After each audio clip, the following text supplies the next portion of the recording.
666. Gle sad, brate. Ćutite.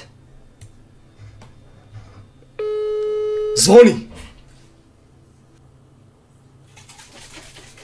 Brate, ja ću ti ubiti, jebat ću ti mater kad te nađem. Odakle si? Ja sam se usro. Odakle si, brate? Rekao nije bitno! Ja sam najebao, druže. Ostavi tu Coca-Colu! Ne sedi!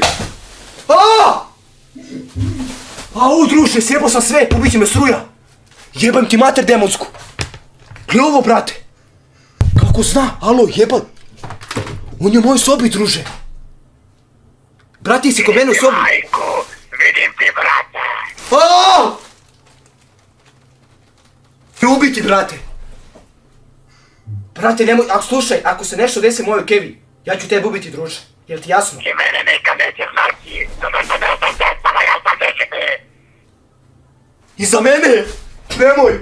Brate, nemoj me napadati, jebot ću ti mater!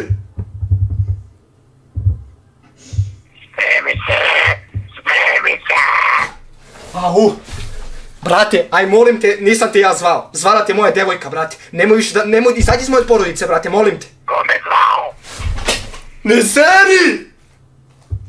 Ja znam da ti nemaš devojku, eto što sam je ubija. Ubio je! Gdje ću ja? Ja ga moram ubiti.